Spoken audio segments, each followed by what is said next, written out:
What if the most honest thing ever said about a friendship was disguised as a joke? That's the question that's been quietly haunting one man for years. Not a royal aide, not a palace insider, not a tabloid editor chasing clicks, but a husband sitting at a dinner table, laughing along with everyone else, while a single offhand comment lodged itself in his memory like a splinter. "I'll never need Jessica once I'm a royal." It landed as humor. It was delivered with charm. People smiled. Glasses clinked. The moment passed. Or at least, that's what everyone thought. Because years later, as headlines exploded, friendships collapsed, and silence replaced loyalty, that line began to sound less like a joke and more like a quiet confession. Tonight, for the first time, Ben Mulroney is revisiting that moment. And not to attack, not to accuse, but to reflect.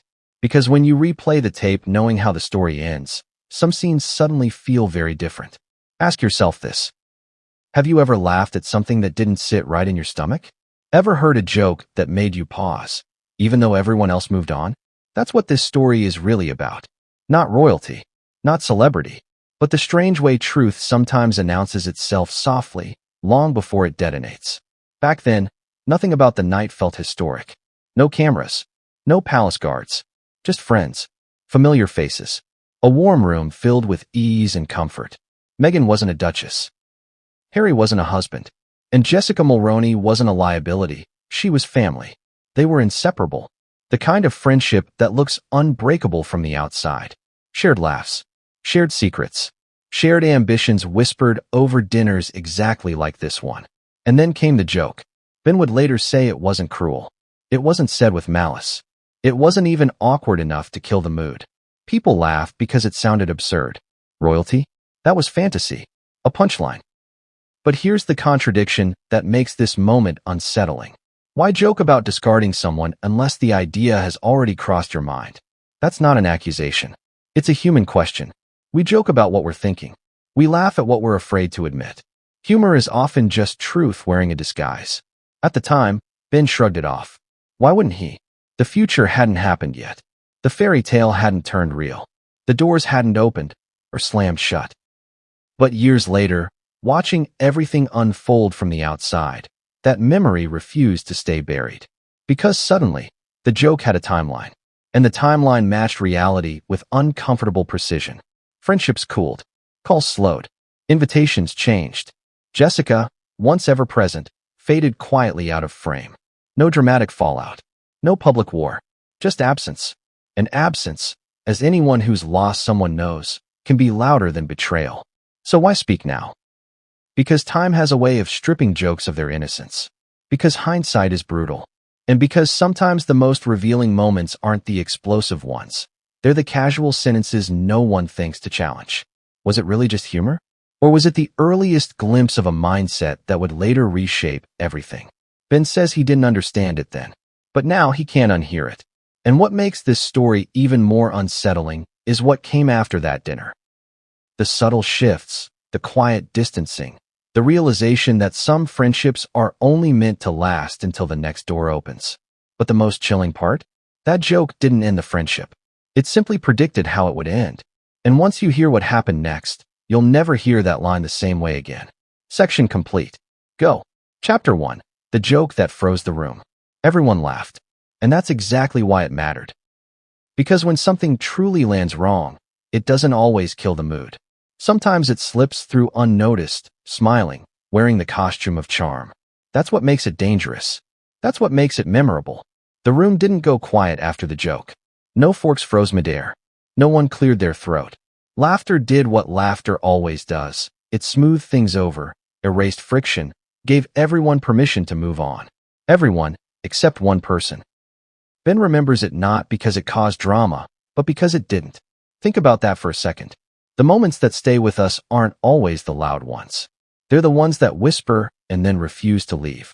The comment came casually, the way confident people deliver humor when they assume the future belongs to them.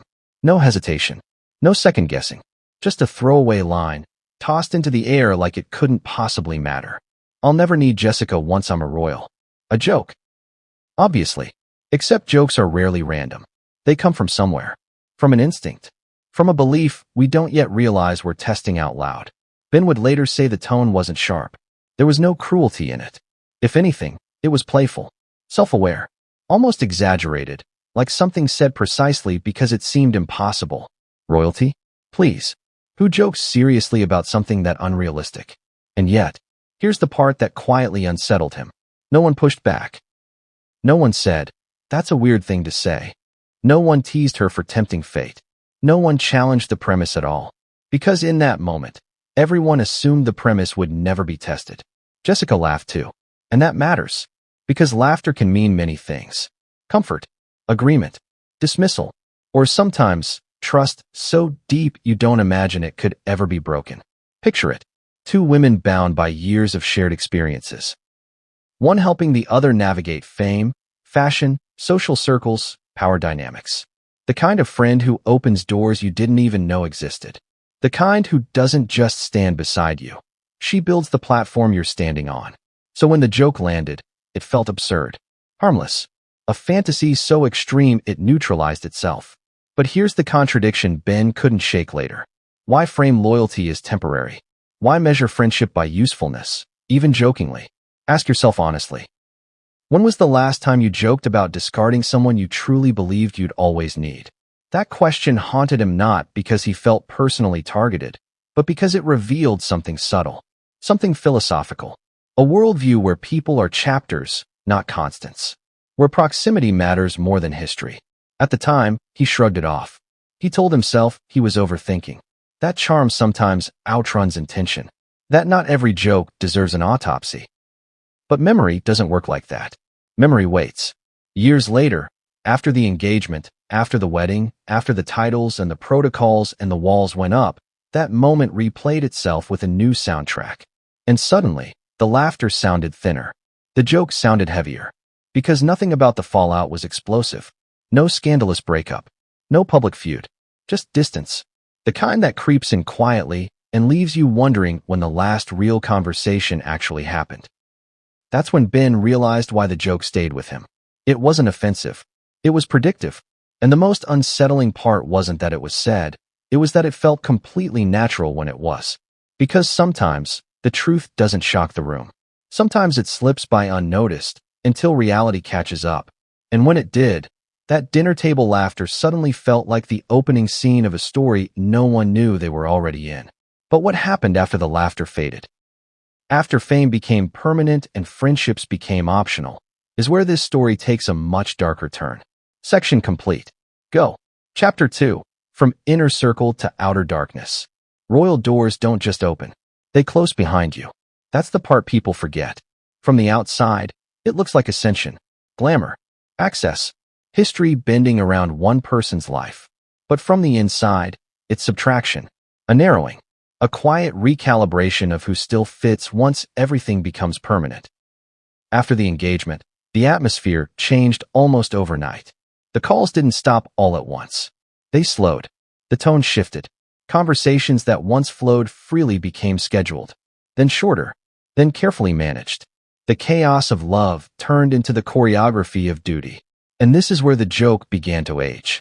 Because while the world celebrated the fairy tale, Ben watched something else happen in real time. Jessica wasn't pushed out. She wasn't confronted. She wasn't even formally excluded. She simply became less necessary. Think about how chilling that is. No argument. No betrayal you can point to. Just relevance quietly draining away. The kind of disappearance that doesn't make headlines because it happens politely. Here's the uncomfortable truth Ben wrestled with. Power doesn't always sever relationships. Sometimes it just exposes which ones were conditional. Jessica had been everywhere. Styling, advising, shielding, translating unfamiliar spaces. She wasn't just a friend. She was infrastructure. The bridge between an ambitious outsider and a world built on codes, optics, and silent rules. But once that world absorbed Meghan fully, bridges became redundant. And redundancy is a death sentence for proximity. From Ben's perspective, the irony was brutal. The very qualities that made Jessica indispensable before the wedding were the same ones that made her inconvenient afterward. She remembered too much. She represented a version of life that no longer fit the new narrative. That's not cruelty. That's reinvention. And reinvention has casualties. Here's where the contradiction deepens. There was no public fallout, no dramatic denouncement, no burned bridges. Silence took care of everything. Silence is efficient like that. Ben never heard Meghan speak ill of Jessica, never saw open hostility. That's what made it harder to process. Because when there's no villain, no explosion, you're left questioning your own perception. Was the distance intentional? Or was it simply inevitable? Ask yourself this.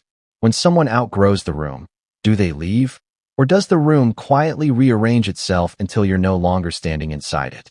That dinner table joke echoed louder now. Useful now. Those words aged poorly.